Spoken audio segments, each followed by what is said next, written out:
Bueno, vamos con el repaso de cálculo numérico, que es la última que nos queda de estos tres repasos. Bueno, entonces arrancamos recordando las definiciones de notación asintótica. Eh, entonces, supongamos que tenemos Tn, una función que toma valores naturales, digamos, definida lo naturales en lo naturales, ¿sí? Entonces, usualmente Tn va a denotar lo que sería el tiempo de ejecución en el peor caso de un algoritmo. O sea, donde n va a ser el tamaño del input del algoritmo. Estamos siendo un poco imprecisos, pero se entiende más o menos la idea. Entonces, la definición de O grande es debida a Donald Knuth, y es que decimos que T de n es O de f de n si solo si existe una constante mayor a 0 y un natural n0 tal que t de n es menor o igual que c por f de n. O sea, asintóticamente t es menor o igual que una constante por la f para un n mayor a n0. ¿Está bien? Entonces, bueno, esa es la definición. Veamos algunos ejemplos. Por ejemplo, si tenemos un polinomio a sub k por n a la k, a sub k menos 1 por n a la k menos 1, hasta a sub 1 por n más a sub 0. K está fijo, ¿sí? Y los a sub i son números reales, cualquiera. Entonces, veamos que t de n es O de n a la k. ¿Está bien? O sea, que es menor que una constante por n a la k asintóticamente. ¿Está bien? Entonces, ¿qué constante? Bueno, la constante que voy a tomar es el valor absoluto de a sub k más a sub k menos 1 más a sub 1 más a sub 0, ¿sí?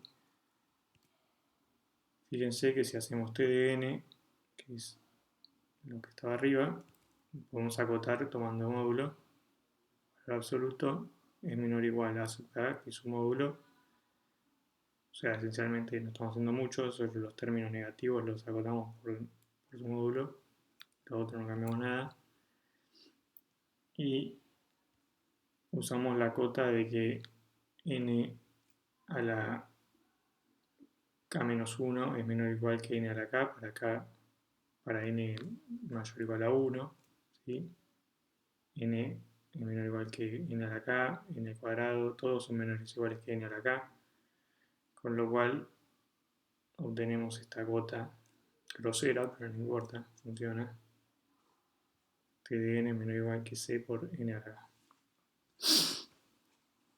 O sea, acá el n0 que obtuvimos es 1, ¿sí? No hace falta hacer algo asintótico, sino que empieza ya valiendo vale la desigualdad de n igual a 1.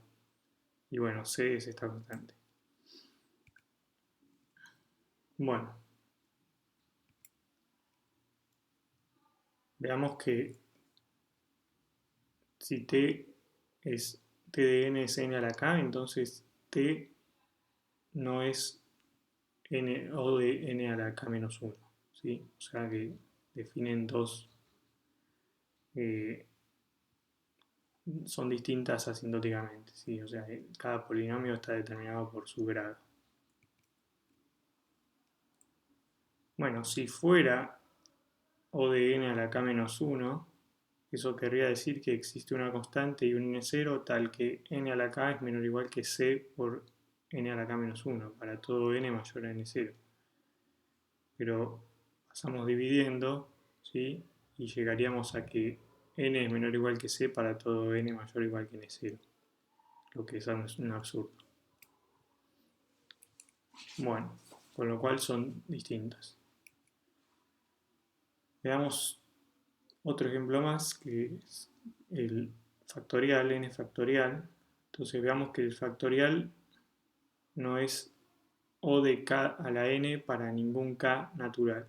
O sea, es mayor que la complejidad. Esto sería complejidad exponencial, k elevado a la n, k fijo, ¿sí? Veamos que n factorial es más grande, ¿sí? Bueno, si lo fuera, de nuevo, existe un c y un n0 tal que n factorial es menor o igual que c por k a la n, para todo n mayor a n0. Bueno, pero entonces podemos tomar logaritmo de esa desigualdad, ¿sí? Y entonces obtenemos que el logaritmo de n factorial es menor o igual que el logaritmo de c por k a la n. Y esto es el logaritmo de c más n por el logaritmo de k, ¿sí? Y esto tiene que valer para todo n mayor o igual que n0, pero el logaritmo de n factorial es la suma del logaritmo natural de i desde i igual 1 hasta n, ¿sí? Usamos de nuevo las propiedades del logaritmo, y esto lo podemos acotar por abajo por n sobre 2 por logaritmo natural de n sobre 2. Pensemos acá que n es par, ¿sí? Entonces, ¿por qué? Porque, bueno, todos los términos que vienen a partir de n sobre 2 son más grandes, ¿sí? Entonces podemos agotarlo por n sobre 2 por logaritmo natural de n sobre 2.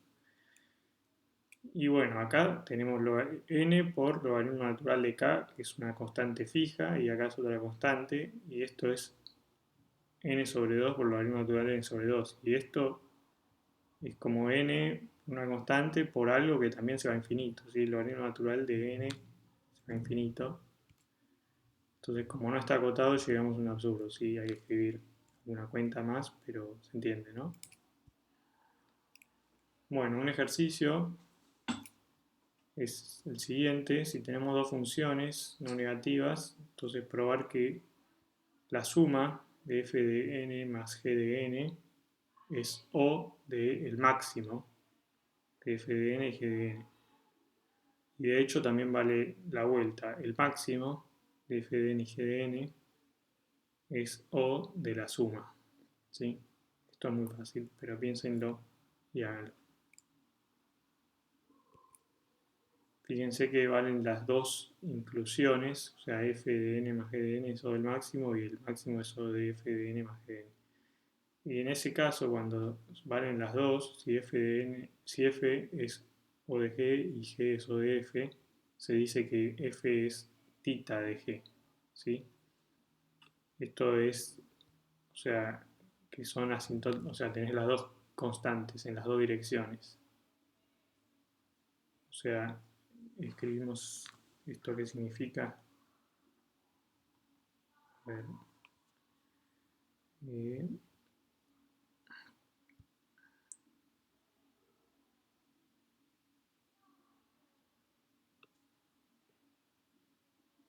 o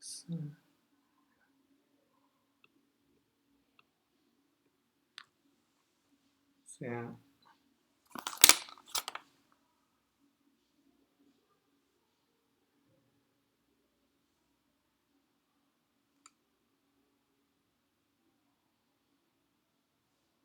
perdón, decimos que f de n es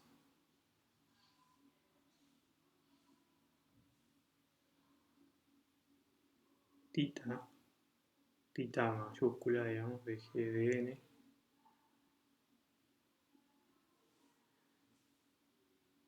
¿Sí? Bueno, existen dos constantes, C1 por g de n es menor o igual que f de n, menor o igual que C2 por g de n, ¿sí? Para todo n mayor o igual que n0. Existen C1 y C2 constantes mayores a 0. ¿Está bien? Para todo n mayor o igual que n0. Bueno, o sea, eso es que f es O de g y g es O de f.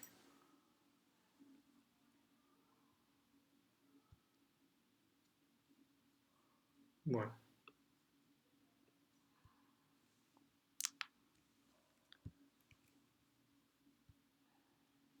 Otra noción más que vamos a necesitar es la de la O chiquita, o esto era O grande, ahora O chiquita, little o, que la usamos más que nada para funciones reales, pero también sirve para funciones naturales.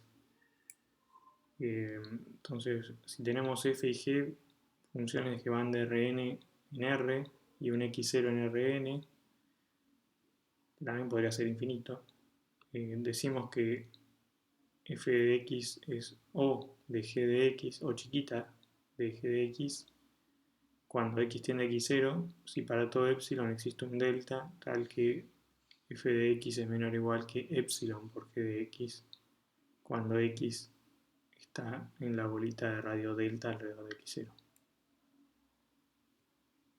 Esto quiere decir, en otras palabras, que el límite cuando x tiende a x0 de f de x sobre g de x en valor absoluto es igual a 0. ¿Está bien? La definición del límite con epsilon delta es exactamente eso. Bueno, y aplica para funciones cuando x0 es más infinito, funciones de valores naturales como antes, aunque usualmente la vamos a usar en este sentido.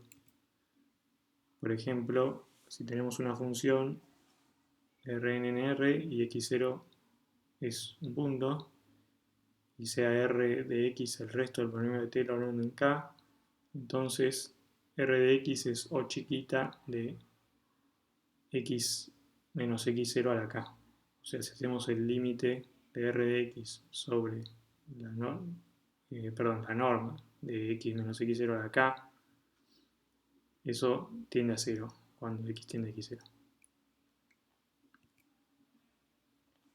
Bueno, y en esta materia vamos a trabajar la complejidad vía los flops, ¿sí? Entonces voy a repasar un poquito qué era esto, ¿sí? Entonces, esencialmente en esta materia los algoritmos van a requerir finalmente que hagamos operaciones de álgebra lineal, digamos, resolver una matriz o multiplicar matrices o hacer todo lo que sería la álgebra lineal numérica. Entonces, el costo de los algoritmos, que son algoritmos de álgebra lineal, se expresa usualmente en el número total de operaciones de punto flotante. Eso se llama flops. Flops viene de floating point operations. Y estos flops se expresan en el tamaño, en función del tamaño de la entrada, ¿sí? Entonces, un flop es una operación de suma, multiplicación, resta o división de dos números de punto flotante, ¿sí?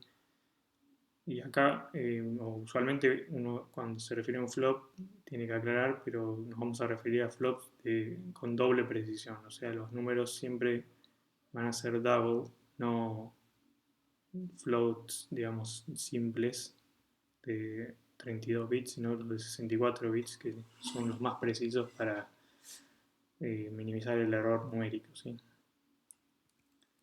Entonces, ¿por qué? Bueno, porque esencialmente los algoritmos después vamos a ver que van a ser un número de pasos eh, finito, esencialmente entre 15 y 50 más operaciones de este tipo. O sea, los flops van a ser lo que determine la complejidad total de los algoritmos de optimización que veamos, ¿sí? O sea, en cada paso vamos a ver un montón de operaciones de álgebra lineal, resolver una matriz, ¿sí? Un sistema lineal, dijo cualquier cosa. Bueno, entonces veamos a las operaciones básicas del álgebra lineal cuál es el costo. Por ejemplo, si tenemos dos vectores en Rn y queremos calcular el producto interno, x transpuesta por y, ¿cuál es el costo de hacer esta operación? Bueno, x transpuesta por y es la suma desde y igual 1 hasta n de xy por y sub y. Con lo cual tenemos que hacer n productos de a 2, ¿sí? Y después hacer n menos 1 sumas, ¿sí? O sea, empezamos por el primero, después le sumo el segundo, el tercero, hasta el n. Entonces, en total, vamos a tener que hacer 2n menos 1 flops, ¿sí? Vamos a olvidarnos de este 1 porque, bueno, asintóticamente no nos importa, pero nos importa que sean 2 n flops, ¿sí? Esencialmente es eso. Todos los términos inferiores en la complejidad los vamos a tirar, ¿sí? Y vamos a guardar la constante más importante porque es importante para tenerla para comparar distintos algoritmos que sean, por ejemplo, cúbicos, pero con distintas constantes. Bueno, entonces la complejidad es O de n, donde es 2n. ¿Sí? Veamos entonces ahora el ejemplo de una matriz y un vector. Queremos hacer la multiplicación de A, que es una matriz de R en m por n, y X de Rn. Entonces, si hacemos la multiplicación, queremos calcular Y igual a A por X. ¿Cuánto nos cuesta esto en flops? Bueno, si hacemos como en el paso anterior, lo que tenemos que hacer es M productos internos, ¿sí? La fila 1 de A por X, la fila 2 de A por X, la fila M de A por X. M productos internos de A sub I denota la fila y décima. Cada uno cuesta 2 M flops, con lo cual el costo total en M y en N es 2 por MN. ¿Está bien?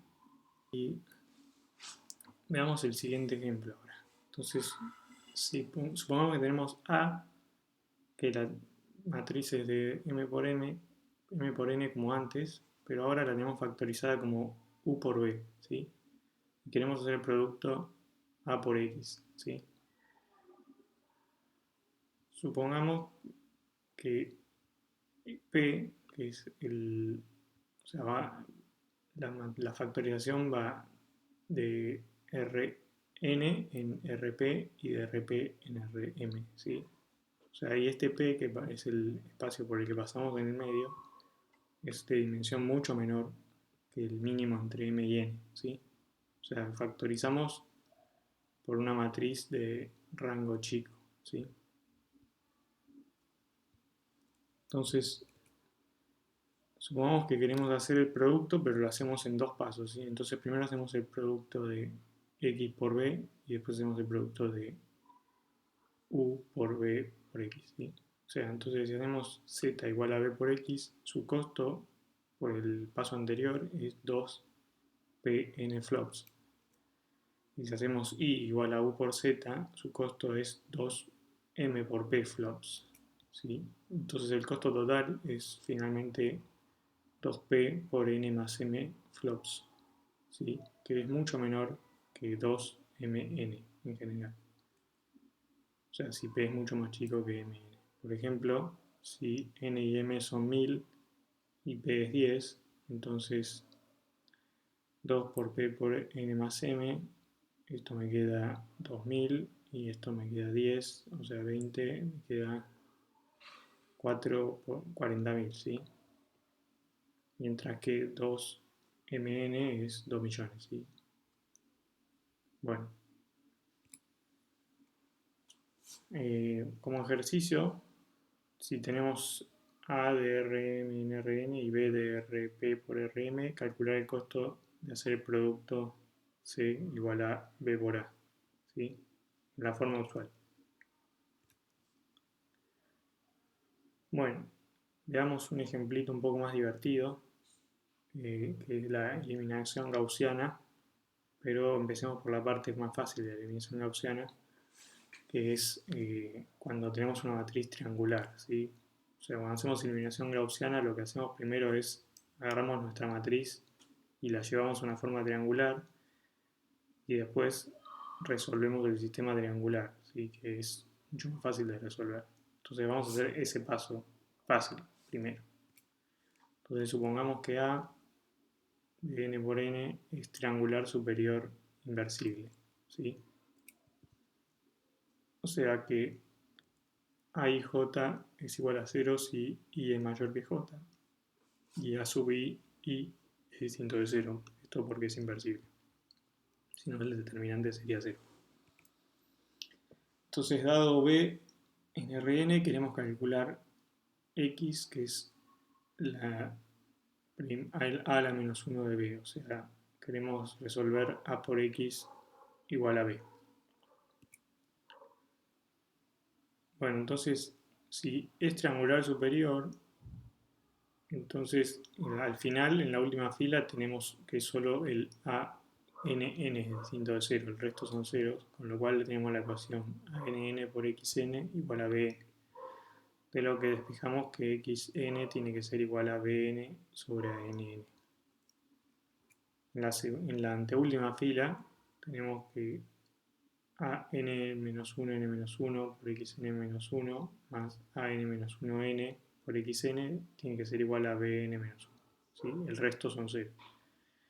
Con lo cual llegamos a que xn-1 la despejamos de acá, pasamos este para acá y después pasamos este dividiendo, entonces nos queda esta formulita. ¿Sí? Este es distinto de 0, entonces está todo bien. Y así sucesivamente. En el último paso ya calculamos, digamos, todos los x salvo el x1 y tenemos a sub 1, 1 por x1, a sub 1, 2 por x2, a sub 1, n por xn igual a b1. Entonces pasamos todo esto restando y el a sub 1, 1 dividiendo y despejamos x1. ¿Sí? Esto ya lo hicieron muchas veces en álgebra lineal. Entonces, fíjense que vamos a acotar las cantidades de flops en todos los pasos. A lo sumo hacemos 2n flops, ¿sí? Porque pasamos restando todos esos términos y ahí hacemos una multiplicación y una resta por cada uno y después una división. Entonces esto lo vamos a acotar por 2n flops, con lo cual t de n es menor o igual que 2n cuadrado, o sea que es o de n cuadrado, back substitution. De hecho, son exactamente n cuadrado flops. Veamos por qué. Bueno, fíjense que en el primer paso hicimos un flop, pasamos dividiendo.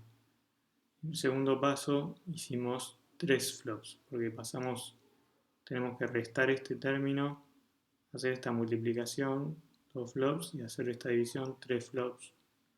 En el siguiente paso van a ser 5 flops y así sucesivamente, ¿sí? Con lo cual nos queda la siguiente suma.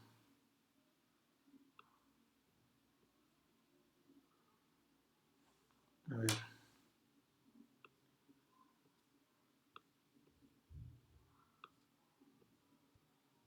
Bueno, entonces nos queda la suma 1 más 3 más 5, ¿sí? Que esto es la suma desde k igual 1 hasta n de 2k menos 1, ¿sí? Y esta suma la podemos escribir, bueno, tenemos la suma de k, ¿sí? Entonces esa suma es 2 por n más 1 sobre 2, esa es la suma de Newton, de Gauss, y nos queda menos 1 por n veces, o sea, menos n, con lo cual este 2 se va, y entonces nos queda n por n más 1 menos n, y esto nos queda n cuadrado. ¿Está bien? ¿Está bien?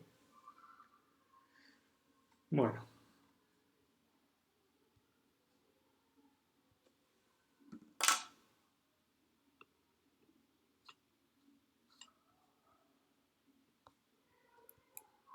Bueno, hasta acá llegamos. Seguimos en el siguiente video.